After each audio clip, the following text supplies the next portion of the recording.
Phone tapping కేసులో కీలక పరిణామం చోటు చేసుకుంది. ఈ కేసుకు సంబంధించి బీఆర్ఎస్ అధినేత మాజీ సీఎం కేసీఆర్ ఇవాళ మధ్యాహ్నం సిట్ విచారణకు హాజరు కానున్నారు. మధ్యాహ్నం 3 గంటలకు హైదరాబాద్ నందినగర్లోని కేసీఆర్ నివాసంలోనే విచారణ జరగనుంది. ఈ నేపథ్యంలో కేసీఆర్ ఎర్రవల్లి ఫామ్ హౌస్ నుంచి నందినగర్లోని నివాసానికి చేరుకుంటారు. గత రాత్రి నుంచే మాజీ మంత్రి హరీష్ రావు నందినగర్లోని కేసీఆర్ నివాసంలో ఉన్నారు. ఇక సిట్ విచారణ నేపథ్యంలో బీఆర్ఎస్ రాష్ట్ర నాయకత్వం కీలక నిర్ణయం తీసుకుంది. కేసీఆర్ విచారణకు నిరసనగా రాష్ట్ర వ్యాప్తంగా శాంతియుతంగా నిరసనలు ధర్నాలు చేయాలని పార్టీ శ్రేణులకు పిలుపునిచ్చింది. అలాగే ప్రభుత్వ దిష్టిబొమ్మలను దగ్ధం చేయాలని కూడా ఆదేశాలు జారీ చేసింది. విచారణ జరుగుతున్న సమయంలో ఎమ్మెల్యేలు, ఎమ్మెల్సీలు, పార్టీ సీనియర్ నేతలు తెలంగాణ భవన్లో ఉండనున్నారు. ముఖ్యంగా గ్రేటర్ హైదరాబాద్ పరిధిలోని క్యాడర్ పెద్ద ఎత్తున తెలంగాణ భవన్కు చేరుకోవాలని పార్టీ నాయకత్వం స్పష్టం చేసింది. ఈ పరిణామాలతో తెలంగాణ రాజకీయాలు మరోసారి వేడెక్కినట్టు కనిపిస్తున్నాయి. మరిన్ని డీటెయిల్స్ ప్రవీణ్ మనకు అందిస్తారు. ప్రవీణ్, చెప్పండి, సిట్ విచారణకు ఇవాళ కేసీఆర్ హాజరు కాబోతున్నారు. బీఆర్ఎస్ పార్టీ శ్రేణులు అటు నిరసన కూడా వ్యక్తం చేయబోతున్నట్టుగా తెలుస్తోంది రాష్ట్ర వ్యాప్తంగా శాంతియుతంగా. ఓవరాల్ గా మీ దగ్గర డీటెయిల్స్ ఏంటి? జోష్న, మరి కాసేపట్లో బీఆర్ఎస్ పార్టీ అధినేత కేసీఆర్ ఎర్రవల్లి ఫామ్ హౌస్ నుంచి బయలుదేరుతారు. 11:30 సమయంలో, అంటే 12 గంటల వరకు కూడా నందినార్ నివాసానికి కూడా కేసీఆర్ కూడా చేరుకుంటారు. మధ్యాహ్నం 3 గంటలకు సిట్ అధికారులు నందినార్ నివాసంలో కూడా ఫోన్ ట్యాపింగ్ సంబంధించిన అంశంపై కూడా కేసీఆర్ కూడా విచారించబోతున్నారు. అందుకు సంబంధించి కూడా నిన్న రాత్రి నుంచి నందినార్ నివాసంలోనే హరీష్ రావు, అదేవిధంగా కేటీఆర్ తో పాటు బీఆర్ఎస్ పార్టీకి సంబంధించిన కొంతమంది నేతలు కూడా ఉన్నారు. కాసేపటి క్రితమే బీఆర్ఎస్ నేత ఆర్ఎస్ ప్రవీణ్ కుమార్ కూడా నందినార్ నివాసానికి కూడా చేరుకున్నారు. ఇదే సమయంలో మాత్రం కేసీఆర్ విచారణ నేపథ్యంలో మాత్రం రాష్ట్ర వ్యాప్తంగా నిరసన కార్యక్రమాలకు కూడా ఇప్పటివరకే బీఆర్ఎస్ పార్టీ పిలుపునిచ్చింది. గ్రామాలలో ప్రభుత్వ దిష్టిబొమ్మని దగ్ధం చేయడంతో పాటు మున్సిపాలిటీలలో బైక్ ర్యాలీలు, అదేవిధంగా నియోజకవర్గాల్లో కూడా బైక్ ర్యాలీలు తీయాలని చెప్పేసి కూడా ఇప్పటివరకు పార్టీ ఆదేశాలు కూడా జారీ చేసింది. అనుగుణంగానే ఇప్పటివరకు పోలీసులు కూడా అలర్ట్ అయిన సిచ్యువేషన్ అయితే కనిపిస్తుందని చెప్పుకోవచ్చు. ఎందుకంటే బీఆర్ఎస్ పార్టీ శాంతియుతంగానే నిరసన కార్యక్రమాలు చేపట్టాలని చెప్పేసి కూడా పిలుపునిచ్చినా కూడా ఏమైనా అవాంఛనీయ సంఘటనలు జరిగే అవకాశం ఉందని చెప్పేసి కూడా పోలీసులు కూడా ఇప్పటివరకు అలర్ట్ అయ్యారు. ఇవాళ మధ్యాహ్నం 3 గంటలకు కూడా నందినార్ నివాసంలో కేసీఆర్ విచారణ ఉంది కాబట్టి తెలంగాణ భవన్ లో భారీ ఎల్ఈడి స్క్రీన్లను కూడా ఏర్పాటు చేశారు. దాంతో పాటుగా తెలంగాణ భవన్ చుట్టూ కూడా భారీగా కూడా ఫ్లెక్సీలు వెలిసిన సిచ్యువేషన్ అయితే కనిపిస్తుందని చెప్పుకోవచ్చు. కేసీఆర్ విచారణకు సంబంధించి కూడా ఎలాంటి ప్రశ్నలు కూడా సిట్ వేయబోతుంది అనే దానిపైన కూడా ఇప్పటివరకు ఆసక్తి తెరేపుతుంది. ఇప్పటివరకు బీఆర్ఎస్ పార్టీ నుంచి మొదటగా హరీష్ రావుని సిట్ విచారణ చేపట్టింది. ఆ సమయంలో మాత్రం 7:30 గంటల పాటు కూడా ఆ సిట్ విచారణ చేపట్టి వివిధ అంశాలను కూడా రాబట్టినామని చెప్పేసి కూడా సిట్ అధికారులు కూడా తెలిపారు. ఆ తర్వాత కేటీఆర్ ను కూడా దాదాపు 7 గంటల పాటు కూడా సిట్ విచారణ చేపట్టింది. ఆ తర్వాత సంతోష్ రావుని 7 గంటల పాటు కూడా సిట్ విచారణ చేపట్టిన తర్వాత మాత్రం ముగ్గురికి సంబంధించిన స్టేట్మెంట్లు కూడా ఇప్పటివరకు రికార్డ్ చేసింది. తాజాగా కేసీఆర్ కు సంబంధించి కూడా కేసీఆర్ ని ఎలాంటి అంశాలపైన కూడా సిట్ విచారణ చేపట్టబోతుంది, దాని మీద ప్రధానంగా దృష్టి పెట్టబోతుంది అనే దానిపైన కూడా ఇప్పటివరకే ఒక చర్చ అయితే జరుగుతుంది. ఆ పెద్దాయన అనే పదానికి సంబంధించి కూడా ఆ పెద్దాయన అనే పదాన్ని కూడా ఇప్పటివరకు విచారించిన వారిలో మాత్రం చెప్పారు అంటూ కూడా అయితే ఒక ప్రచారం అయితే జరుగుతుంది.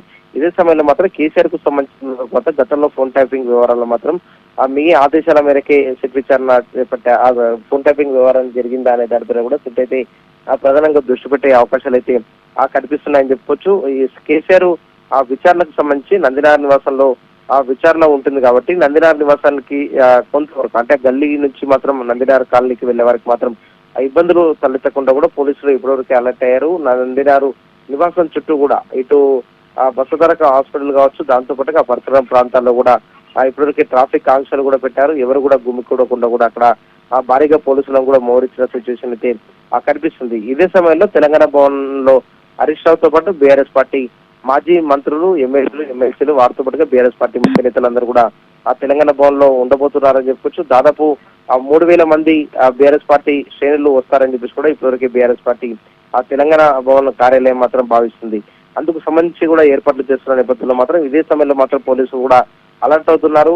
తెలంగాణ భవన్ కి చేరుకున్న తర్వాత అక్కడి నుంచి ఏమైనా నిరసన కార్యక్రమాలకు కూడా పిలుపునిస్తున్నారా అనే దానిపై కూడా పోలీసులు కూడా ఇప్పటివరకే ఆరాధిస్తున్నారు. అందుకు సంబంధించి కూడా ఇప్పటివరకే అలర్ట్ అయిన సిచ్యువేషన్ అయితే కనిపిస్తుందని చెప్పుకోవచ్చు. రాష్ట్ర వ్యాప్తంగా నిరసన కార్యక్రమాలతో ఇప్పటివరకు పోలీసులు అలర్ట్ అవ్వడం, అదేవిధంగా తెలంగాణ భవన్ చుట్టూ కావచ్చు, అదేవిధంగా నందినార్ చుట్టూ మాత్రం భారీగా కూడా పోలీసులు కూడా మోహరించిన సిచ్యువేషన్ అయితే కనిపిస్తుందని చెప్పుకోవచ్చు. దీంతో పాటుగా ఆ విచారణకు సంబంధించి 3 గంటలకు విచారణ ప్రారంభమైతే ఎన్ని గంటల పాటు కూడా ఆ కేసీఆర్ విచారణ ఉండబోతుంది అనే దానిపైన కూడా ఇప్పటివరకే ఆసక్తి రేపుతుందని చెప్పుకోవచ్చు. ఎందుకంటే గతంలో ఆ బీఆర్ఎస్ పార్టీకి సంబంధించిన ముఖ్య నేతల విచారణ సమయంలో మాత్రం ముగ్గురిని మాత్రం 7 గంటల పాటు కూడా ఆ సిట్ విచారణ చేపట్టింది కాబట్టి కేసీఆర్ కు సంబంధించి కూడా ఆ ఎన్ని గంటల పాటు కూడా సిట్ విచారణ చేపట్టబోతుందనే దానిపైన కూడా ఒక ఆసక్తి రేపుతుంది. సిట్ విచారణ సమయంలో మాత్రం కేసీఆర్ తో పాటు ఆ కేటీఆర్ కూడా ఆ నందినాల నివాసంలో ఉండే అవకాశాలు అయితే కనిపిస్తున్నాయి. మరి సిట్ అధికారులు ఆ కేసీఆర్ ని ఒక్కరిని ఆ విచారణ సమయంలో మాత్రం అలో చేస్తారా, కేటీఆర్ ని కూడా అలో చేస్తారన్న దానిపైన కూడా ఇంకా ఒక స్పష్టత అయితే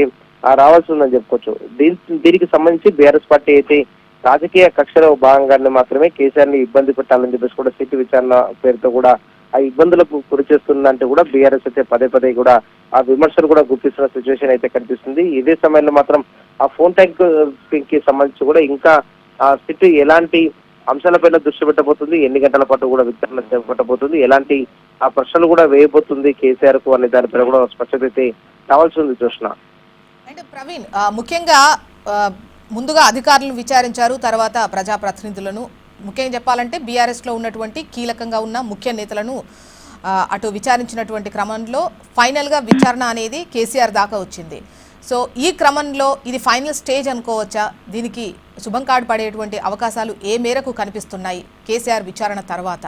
ఎందుకంటే గతంలో కూడా ఈ ఫోన్ ట్యాపింగ్ వ్యవహారానికి సంబంధించి కేసీఆర్ స్పందిస్తూ ఫోన్ ట్యాపింగ్ జరగడం అనేది అధికారులు వాళ్లకు ఇన్ఫర్మేషన్ తీసుకురావడం కోసం రకరకాల దారుల్లో ఉంటారు.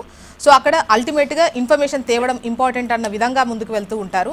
సో ఎక్కడి నుంచి తెచ్చారు, ఏంటి తెచ్చారు అన్నటువంటి వివరాలు పై స్థాయి దాకా రావు అన్నటువంటి విధంగా కూడా మాట్లాడినటువంటి క్రమం మనం చూసాం. ఈ కేసులో ముఖ్యంగా అధికారుల, ప్రజాప్రతినిధుల అన్నటువంటి వర్షన్లో చూస్తే ఏం తేలేటువంటి అవకాశాలు ఉన్నాయి? దీనిపై వివరాలు ఎలా ఉన్నాయి? కేసు ఇప్పటికే ఫోన్ ట్యాపింగ్ సంబంధించిన దానిపైన కూడా పలు సందర్భాల్లో కూడా కేసీఆర్ ఒక క్లారిటీ ఇచ్చారు. అయితే ప్రభుత్వం ఏదైతే ఉంటుందో, ప్రభుత్వం ఉన్న సందర్భంలో మాత్రం ఇంటెలిజెన్స్ నిఘా వ్యవస్థ మాత్రం వారికి అనుగుణంగా మాత్రం వారు ఏ చర్యలు తీసుకోవాలో చట్టప్రకారం మాత్రం అలాంటి కార్యక్రమాలు కూడా వారు చేసుకుంటారు. కానీ రాజకీయ పార్టీలకు సంబంధించిన నేతలకు మాత్రం ఎలాంటి సంబంధం ఉండదు. ఒక ముఖ్యమంత్రిగా ఆ పదవిలో ఉన్నప్పుడు ప్రతిరోజు ఉదయం కూడా ఇంటెలిజెన్స్ బ్రీఫింగ్ ఉంటుంది. ఆ ఇంటెలిజెన్స్ బ్రీఫింగ్ కు సంబంధించి కూడా మీరు ఈ సమాచారాన్ని ఎక్కడి నుంచి తీసుకొచ్చారు అని చెప్పేసి కూడా ఇంటెలిజెన్స్ అధికారులు మాత్రం మేము అడగలేము కదా అనే దానిపై కూడా గతంలో కేసీఆర్ ఒక క్లారిటీ ఇచ్చారు. ఇదే సమయంలో మాత్రం ఫోన్ ట్యాపింగ్ కి సంబంధించి కూడా పోలీసులు ఆ నిఘా వ్యవస్థలో భాగంగా కూడా వాళ్ళకి సంబంధించిన విస్తృత అధికారుల దృష్టి మాత్రం అధికారాన్ని ఉపయోగించుకుని మాత్రం ఫోన్ ట్యాపింగ్ అనేది కూడా వాళ్ళు చేసుకుంటారు. పొలిటికల్ పార్టీలకు సంబంధించిన, రాజకీయ పార్టీలకు సంబంధించిన నేతలకు ఇలా ఏం సంబంధం ఉండదనే దానిపై గత కూడా కేసీఆర్ ఒక క్లారిటీ ఇచ్చారు. కానీ ఫోన్ ట్యాపింగ్ కి సంబంధించినంత వరకు మాత్రం ట్యాపింగ్ చేయమని ఎవరు చెప్పారు అనే దానిపైన కూడా ఇప్పటివరకే ఆ సిట్ అధికారులు అయితే ప్రధానంగా కూడా దృష్టి పెట్టారు. దీనికి సంబంధించి కూడా లీగల్ గా కూడా ఆ బీఆర్ఎస్ పార్టీ అయితే ఫైట్ చేయాలని చెప్పేసి కూడా ఒక నిర్ణయం తీసుకున్నట్టు కూడా ఆ సమాచారం అయితే అందుతుందని చెప్పుకోవచ్చు. ఫోన్ ట్యాపింగ్ అంశానికి సంబంధించి కూడా గతంలో అధికారులను కూడా విచారించారు. అధికారులను విచారించి కొంతమందికి కూడా ఆ జైలుకి కూడా పంపించిన సిచ్యువేషన్ అయితే మనం చూస్తున్నాం. కానీ తాజాగా మాత్రం ఆ పొలిటికల్ పార్టీలకు సంబంధించిన మాత్రం పొలిటికల్ పార్టీలలో ఎవరైతే ఆ ఫోన్ ట్యాపింగ్ దాని పేర కూడా విచారించాలని చెప్పేసి భావించారో వాళ్ళందరి నుంచి కూడా ఇప్పటి వరకే ఒక్కొక్కరిని కూడా విచారిస్తూ వస్తుంది. తాజాగా కూడా మాజీ ముఖ్యమంత్రి కేసీఆర్ ని కూడా ఇవాళ మధ్యాహ్నం 3 గంటలకు కూడా విచారించబోతుంది. కాబట్టి ఇవాళ విచారణ మాత్రం ఆ ఫైనల్ అవుతుందా, లేదంటే కూడా మరోసారి కూడా ఆ సిట్ విచారణకు సంబంధించి కూడా మరోసారి పిలుస్తుందా అనే దాని ప్రకారం స్పష్టత అయితే రావాల్సింది. ఎందుకంటే కేటీఆర్ అదేవిధంగా హరీష్ రావు ఇద్దరు విచారణకు వెళ్లిన సమయంలో మాత్రం సిట్ అధికారులు మాత్రం మరోసారి కూడా ఆ పిలుస్తాము అంటూ కూడా కొంత ఇంటి ఇచ్చినట్టు కూడా వాళ్ళైతే బయటకు కూడా తెలిపారు. కాబట్టి ఇవాళ కేసీఆర్ విచారణ ఫైనల్ అవుతుందా, లేదంటే ఇట్లా మరోసారి కూడా సిట్ విచారణ కూడా చేపట్టబోతుందా అనే దానిపైన కూడా ఇంకా ఒక క్లారిటీ అయితే రావాల్సిందని చెప్పుకోవచ్చు. ఒకవేళ ఈ విచారణకు సంబంధించి కూడా ఇవాళ వరకు పూర్తయితే మాత్రం సిట్ కి సంబంధించి కూడా ప్రభుత్వానికి కూడా ఒక రిపోర్ట్ ఇచ్చే అవకాశాలు అయితే కనిపిస్తున్నాయని చెప్పొచ్చు. ఇవాళ విచారణ తర్వాత మాత్రం ఇంకా ఏమైనా సమాచారాన్ని కూడా రాపట్టాలని ఇట్లా సిట్ అధికారులు భావిస్తే మరోసారి కేటీఆర్ అదేవిధంగా హరీష్ రావు కూడా సిట్ నోటీసులు ఇచ్చే అవకాశాలు అయితే కనిపిస్తున్నాయని చెప్పుకోవచ్చు. ఎందుకంటే గతంలో సిట్ విచారణ సమయంలో కూడా మరోసారి కూడా రావాలి అంటూ కూడా సిట్ అధికారులు అయితే చెప్పారన్న దానిపై ఒక క్లారిటీ ఇప్పటివరకే ఇచ్చిన నేపథ్యంలో మాత్రం సిట్కు సంబంధించి కూడా ఇవాళ కేసీఆర్ విచారణ తర్వాత ఫైనల్ అవుతుందా, లేదంటే ఇట్లా ఇంకెవరైనా విచారిస్తారా అన్న దానిపై కూడా ఇంకా స్పష్టత అయితే రావాల్సింది. Okay, right.